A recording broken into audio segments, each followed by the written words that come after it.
یہاں تک کہ امام غزالی رحمۃ اللہ تعالیٰ علیہ نے ایک واقعہ ایسا بھی لکھا ہے، وہ پڑھنے کے بعد مجھے بڑی حیرت ہوتی ہے۔ ایک بزرگ تھے، 30 سال تک انہوں نے پہلی صف میں کھڑے ہو کر نماز ادا کی، 30 سال تک ایک بھی نماز ان کی تکبیر اولا بھی نہیں چھوٹی امام کے پیچھے۔ تکبیر اولا، امام جب پہلی تکبیر باندھ رہا ہے اس تکبیر میں وہ حاضر رہتے تھے، جماعت تو دور کی بات ہے، چھوٹنا، پہلی تکبیر کبھی نہیں چھوٹی 30 سال تک۔ 30 سال کے بعد ایک دن ایسا اتفاق ہوا کہ وہ مغرب میں لیٹ ہو گئے، ایک رکعت ہو گئی تھی، اور 30 سال کے بعد صفیں بھر گئی تھی، پیچھے جگہ ملی۔ وہ آئے اور کہا آج اگر میں پیچھے نماز پڑھوں گا سب گھوم گھوم کے مجھے دیکھیں گے۔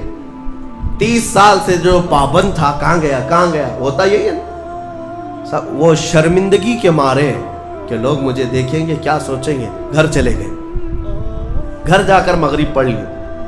عشاء میں آنے میں پھر ڈر لگنے لگا کہ اب تو پوری نماز میں ہی نہیں گیا تھا، لوگ سوچیں گے۔ 30 سال کے بعد پہلی نماز آپ کی نہیں ہوئی ہے، کہاں گئے تھے؟ عشاء میں بھی نہیں آئے۔ اس زمانے میں ایک بڑے کامل بزرگ تھے، ان کو خبر کی گئی آج ایک بڑا حادثہ ہو گیا ہمارے شہر میں۔ کہا کیا؟ کہا فلاں بزرگ جو 30 سال سے مسجد میں تکبیر اولا کی بھی پابندی کرتے تھے آج وہ غائب ہے۔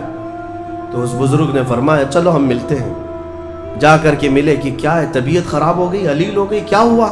انہوں نے کہا کچھ ہوا نہیں، لیکن تھوڑا سا لیٹ ہو گیا مغرب میں، اور پھر پیچھے جگہ مل گئی 5-6 صفوں کے پیچھے۔ میں نے یہ سوچا کہ لوگ بعد میں کیا کہیں گے، لوگ کیا کہیں گے کہ اتنے سالوں کی پابندی کے بعد آج تمہاری پہلی صف بھی نہیں ہوئی، پہلی تکبیر بھی نہیں ہوئی۔ اس بزرگ نے کہا کس سے؟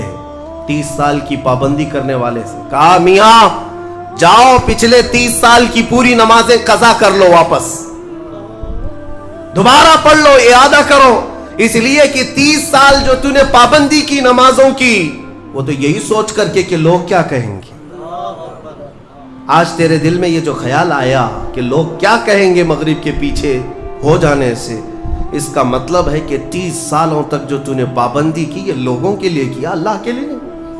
جاؤ واپس لوٹاؤ 30 سال کی نماز سے۔ رونگٹے کھڑے ہو جاتے ہیں جب میں یہ پڑھا۔ واقعی میرے عزیزوں، اس بات کا خیال بھی نہیں آنا چاہیے ہمیں عبادتوں میں کہ لوگ ہمیں کیا کہیں گے۔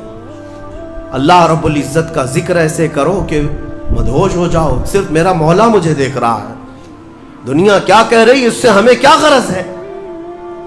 آج یہی بیماری نے بہت ساری عبادتوں میں ہمارے خلل ڈال رکھا ہے۔ تمہارے سنتوں سے دور ہونے کا ایک بڑا سبب بھی یہی ہے کہ لوگ کیا کہیں گے۔ یہ کبھی نہیں سوچتے کہ قبر میں جاؤں گا تو مصطفیٰ کیا کہیں گے، میرے آقا صلی اللہ تعالیٰ علیہ وسلم دیکھیں گے تو کیا کہیں گے، یہ کیوں خیال نہیں آتا۔ اگر اسی حالت میں میں دنیا سے چلا گیا، جیسے آج آوارہ گردی میں ہوں، نشہ میں ہے، سنتوں سے دور ہے، اٹھا کر جب مجھے قبرستان لے جایا جائے گا، میرے آقا اگر دیکھیں، میرے آقا کیا کہیں گے۔ عزیزان گرامی وقار، بعض بزرگوں نے فرمایا ہے کہ کچھ لوگوں سے اگر حضور ناراض ہوتے ہیں تو یہ تک پوچھتے ہیں کیا تو میرا غلام ہے؟ اگر وہ کہتا ہے یا رسول اللہ آپ کے سوا کس کا غلام ہوں، تو پوچھا جائے گا کہ تیرے پاس علامت کیا ہے غلامی کی، دلیل کیا ہے۔ اس کو بھی شیخ عبدالحق محدث دہلوی رحمۃ اللہ علیہ نے ایک واقعے سے نقل کیا ہے۔ اس لیے میرے عزیزو، اعلیٰ حضرت نے جو فرمایا آج لے ان کی پناہ، آج مدد مانگ ان سے، کل نہ مانیں گے قیامت میں اگر مان گیا۔ اپنی عبادتوں میں اخلاص عطا کرو، آج کے زمانے میں سب سے زیادہ ضروری بھی یہ چیز ہے۔